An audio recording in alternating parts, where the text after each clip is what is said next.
एक बार ऋषि वशिष्ठ और गौतम ने राजा अंबरीश को अश्वमेध यज्ञ करने की आज्ञा दी। कई राजाओं ने पहले भी यह यज्ञ सफलतापूर्वक किया था, लेकिन अंबरीश ने जिस भव्यता से इसे किया वैसा किसी ने नहीं किया था। उन्होंने गाय, भूमि, सोना और ऐसी अद्भुत वस्तुएं दान में दीं जिनके बारे में लोगों ने कभी सुना भी नहीं था। यज्ञ के दौरान अंबरीश अपना राज्य और अपना शरीर तक भूल गए।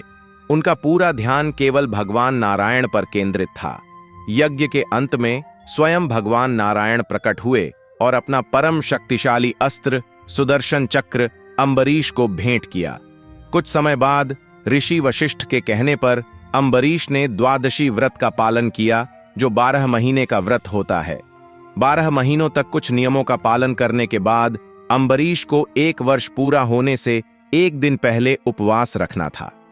अगले दिन वर्ष के अंत से ठीक पहले एक निश्चित समय पर उन्हें अपना व्रत तोड़ना था और अपने भोजन करने के बाद उन्हें अपनी प्रजा को भी भोजन कराना था।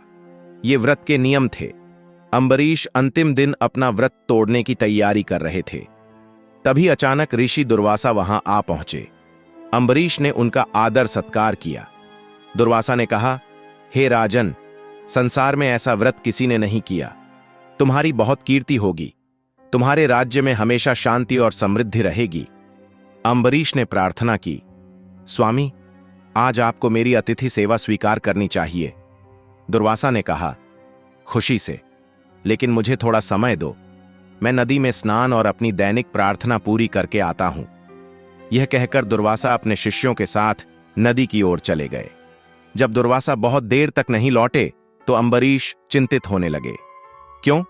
एक ओर अतिथि को भोजन कराए बिना स्वयं भोजन न करना मेजबान का धर्म था। दूसरी ओर द्वादशी व्रत के नियमों के अनुसार अंबरीश को 1 वर्ष पूरा होने के शुभ मुहूर्त से पहले भोजन करना आवश्यक था और वह समय आ चुका था।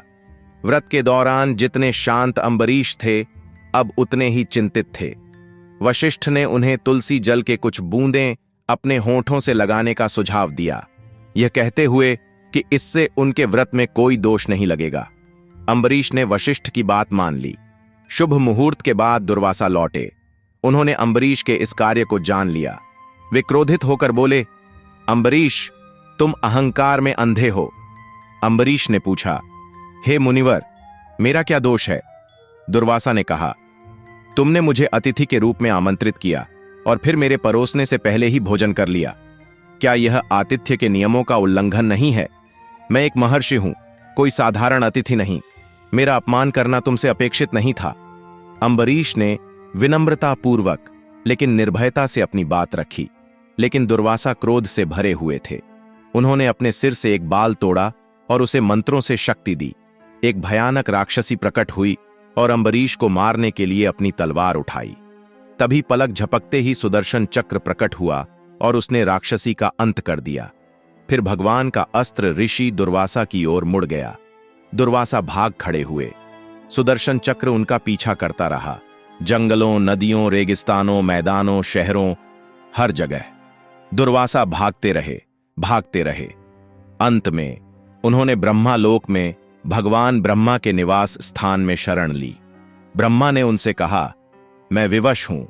मैं भगवान नारायण की शक्ति को चुनौती नहीं दे सकता। मैं भगवान का सेवक हूं। तुम्हें मुझसे कुछ नहीं मिलेगा। फिर दुर्वासा कैलाश भगवान शिव के घर भागे। भगवान शंकर ने भी ऐसे ही शब्द कहे, मुझे नारायण की इच्छा का विरोध करने का कोई अधिकार नहीं है। मैं तुम्हारी सहायता नहीं कर सकता। तब दुर्वासा स्वयं भगवान नारायण के पास भागे। भगवान ने कहा, हे मुनिवर, क्या तुम्हें मेरी विवशता नहीं दिखती? मैं सर्वशक्तिमान हो सकता हूं, लेकिन मैं एक बंधन नहीं तोड़ सकता। उन भक्तों के साथ बंधन जिन्होंने मेरे लिए सब कुछ त्याग दिया है। मैं हमेशा अपने भक्तों के अधीन रहूंगा। अंबरीश ऐसा ही एक भक्त है। उसने सब कुछ त्याग दिया है और वह केवल मुझे चाहता है। मैं ऐसे समर्पण को अस्वीकार नहीं कर सकता। मेरे भक्तों की प्रेम शक्ति मेरी अपनी इच्छा शक्ति से भी अधिक है। मैं तुम्हारी जरा भी सहायता नहीं कर सकता, लेकिन मैं एक उपाय बताता हूं। अंबरीश से क्षमा मांगो। भगवान विष्णु की सलाह पर दुर्वासा वापस लौटे और अम्बरीश के चरणों में गिर पड़े। दुर्वासा की तपस्या और शक्तियां अतुलनीय थीं। कल्पना कीजिए, इतने महान ऋषि एक राजा के चरणों में गिर रहे हैं। अम्बरीश आश्चर्यचकित और लज्जित हो गए।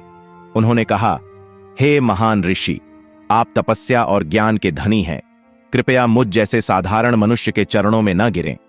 दुर्वासा ने उत्तर दिया, अपने अभिमान में मैंने तुमसे कठोर वचन कहे।